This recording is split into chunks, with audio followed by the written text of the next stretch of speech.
It is springtime in Texas, and so today I'm going to give you guys a list of 10 must-plant crops for Texas in April. Now, these are my personal favorites because most of them are going to be really easy to grow, especially in a Texas climate. I'm going to be giving specific like heat-tolerant green and herb ideas, as well as some root crops and specialty plants that you may want to grow if you live in Texas.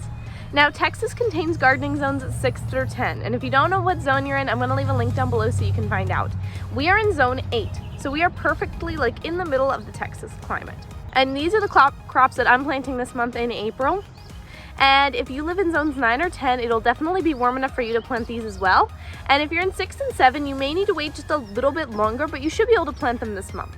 So let's dive in right into it. First one, and this is going to be a staple that literally every gardener plants in probably almost every garden in America, and that's tomatoes. You do not see many home gardens without tomatoes, no matter what varieties you like to plant.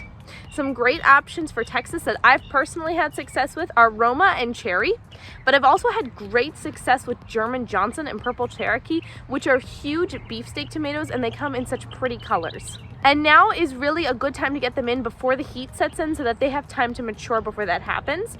And at this point, I don't recommend planting by seed, but getting transplants. Next up is peppers, and these can be either bell sweet or hot.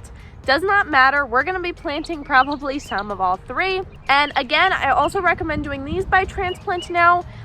Some of these you may be able to still do by seed as long as they mature quickly. Hot peppers normally take longer than bell. So just keep that in mind if you decide to plant more by seed now. This next one I have found particularly very easy to grow here, and that is squash.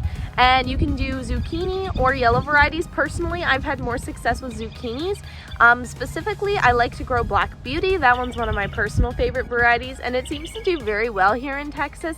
And then you can also do yellow squash. Some varieties we've had success with are crookneck. Number 4 is cucumbers, and now is the perfect time to get these in the ground. It's not too hot yet, and you can get some huge harvests. And if you plant these now, you can plant either slicing or pickling. We've done both. Personally, I've had success with Marketmore 76 for slicing, and I've done lots of different pickling cucumbers and don't really have a complaint about any of the varieties that I've tried. Let me think. I think I've done Boston pickling.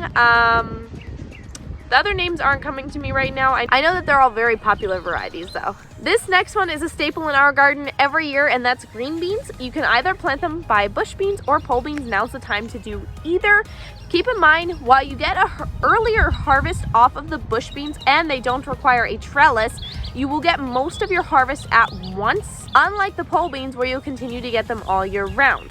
So just keep that in mind. Normally I like to plant a little of both so I can take advantage of that early harvest, but also get beans throughout the entire spring, summer, and part of the fall. Now I want to give you guys a heat-tolerant green and herb idea for your garden.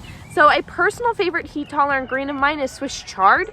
Now, I planted some last spring and it is still alive today. It survived all through the heat last year and the winter cold. My personal favorite heat-tolerant variety is Ford Hook Giant. Personally, I've also planted Ruby Red, and while that one did survive the spring and early summer, it did not survive the later summer once it got too hot. Unlike the Ford Hook Giant, which was able to handle the summer heat, and I was harvesting from it all year. And then if you guys want a heat-tolerant herb idea, I highly recommend basil. Again, a staple in a lot of gardens and a great companion plant to tomatoes. Now, if you guys were looking to get some specialty plants or root crops in your garden this year, here's some ideas for you. First up is sweet potatoes. Personally, I've never had problems with any variety of sweet potato. I've done orange ones.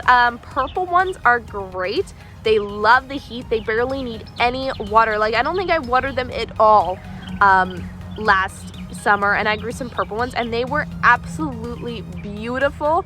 One thing about the purple ones though is they do have a different taste to them than regular sweet potatoes, and they are much harder to tell like when you're cooking if they're done or not, but it's something that you'll learn to work with. Or you can plant, like I said, those regular orange ones that everyone loves, and you'll get the same taste like you do from the ones in the store. Next up is okra, and this is something that is grown very much here in Texas, especially around my area, because it is such an easy crop. It absolutely loves the heat. It has gorgeous yellow flowers. People who don't like the fruit actually will grow them just for the flowers because they're absolutely beautiful.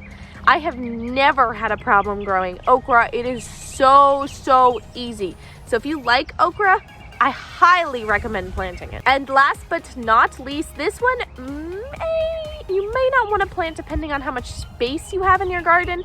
These can be put in containers, but they still do vine out everywhere, and that is melons. You can do cantaloupes or watermelons, both are great. Personally, I've had the most success with a variety called Orange Glow, and this is a watermelon. It has an orange flesh, as you can imagine. It's not quite as sweet as the red ones, like the sugar babies, but it does seem to hold up to the heat much better here, and will continue to produce high over the hottest points of our summer. The sugar babies are also great, and we got some off of those as well. Just keep in mind that they don't handle the heat quite as well. Normally I plant them in a spot that gets afternoon shade. And cantaloupe is something that I really want to get into this year. I think we tried to plant some last year, but it didn't quite make it. So I want to try it again this year and maybe put it in a different spot. I think it was too wet where I put it last year. So I'm definitely going to give it another shot this year and see if we can get some.